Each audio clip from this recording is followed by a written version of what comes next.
Your votes are still being counted from yesterday's election. We're keeping track of everything this morning, from local elections to statewide ones that will affect you and your money. Colorado voters have cast their votes, and this morning we have some of the results from the state's latest election. First, we have the results in the big statewide tax measure that would have reduced Tabor refunds to offset some of the increase in property taxes. Now, news reporter Courtney Yoon joins us live in studio with an update on Prop HH. Good morning. Yeah, good morning, Corey and Jordan. Prop HH was probably the biggest issue on last night's ballot. It could have determined the future of your property taxes and your Tabor refund, but Colorado voters turned down the issue with 60% voting no. That means there will be no changes to the current property tax structure that's listed now on your screen there. Opponents of Prop HH say it was an attempt to grow government by cutting into your future Tabor refunds. Proponents of Prop HH, like Democratic Governor Jared Polis, called the ballot question a comprehensive long-term response to high property tax increases. Now Democrats will have to find a different way to address rising property taxes. 9 News spoke with Michael Fields last night, who was behind the No on Prop HH campaign. Here's what he says should happen next. Yeah, ultimately, there's two things that needed. One is a big cut this year so people don't see this massive increase. The second thing is a cap. You need a cap on property tax increases so that this doesn't happen again. The problem is this could happen in 4, 6, 8 years all over. Fields says the governor needs to call a special session on property tax relief. We reached out to the governor and other proponents of Prop HH. They declined our request for comment on election night. All right, Courtney, thank you for the update. This is what the race for school board at large looks like in Denver right now. Former East High School principal John Youngquist is leading Kwame Spearman by a very large margin. Spearman was a mayoral candidate and also the former CEO of the now bankrupt tattered cover bookstores, Kwame Spearman. He was backed by the teachers union. Youngquist was supported by Mayor Mike Johnston. We are watching school board races all across the state this morning. Most of them are split along different ideological lines. The Colorado Republican Party is at its weakest point in nearly a century. Party leaders have said winning nonpartisan school board races is how Republicans make a comeback. Well, right now, in most races, the conservative candidates are falling behind. In Douglas County, a moderate slate of candidates is in the lead right now. Doug Coe typically leans far to the right. You might remember 2 years ago, we saw a conservative slate take over that pushed back against mask mandates and the district's equity policy. If the 3 candidates challenging that board win, it would lead to a more moderate board. Now, it's a similar story in Woodland Park, a small community in Teller County just west of Colorado Springs. This year, the board was the first in the whole country to approve a controversial set of conservative social studies standards, something even the state school board rejected.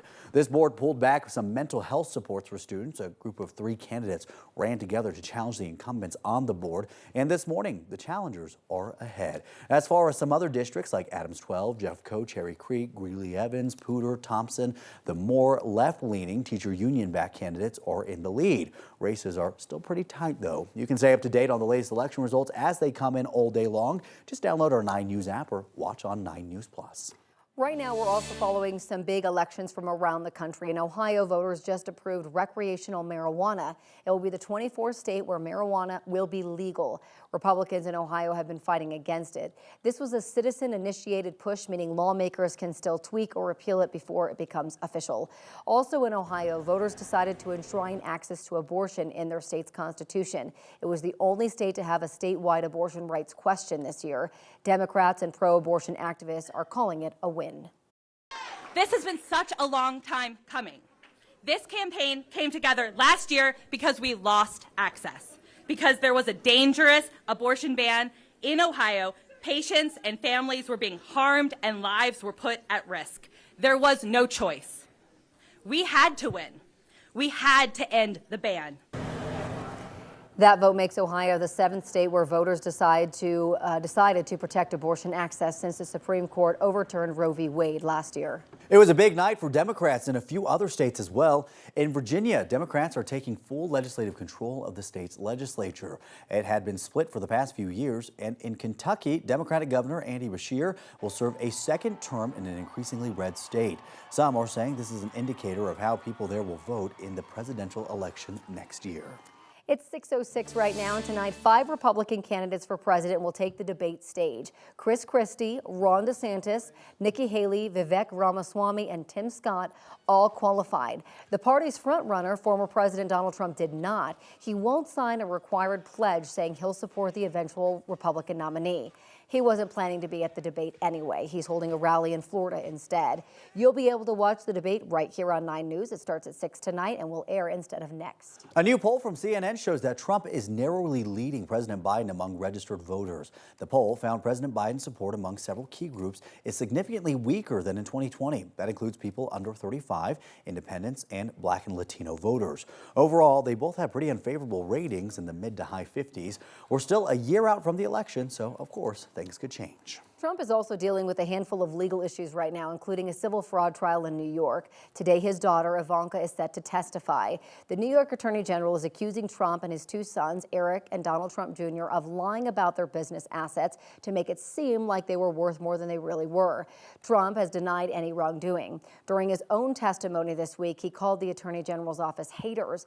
There is no jury in this trial. Once testimony is finished, the judge will make a final ruling. Taking a live look at Washington right now, just 9 days to go until the federal government runs out of money. If Congress cannot agree on a deal, the government will shut down.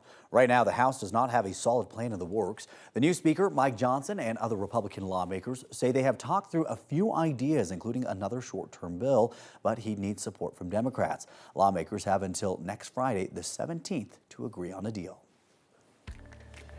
And one thing you want to know about the weather today is a lot cooler than yesterday's 76. Look at the temperatures, only in the 40s to around 50 degrees today. Chance for rain or snow showers. Then tomorrow, sunshine returns and temperatures are a bit warmer. Thank you. Right now, we want to check in on your drive as you get ready to head out in the area of I-25 and Colorado. That's where we're looking live from Sky 9 right now. It looks like northbound, southbound volume pretty equal on both sides, building a little bit through the metro. A couple things going on this weekend. National parks will be free on Saturday in honor of Veterans Day. You'll still have to pay for things like camping, boat launches, special tours, but your entrance fees will be waived. This is the last chance for free admission this year. And this weekend is your last chance to enjoy a show at Red Rocks for the season.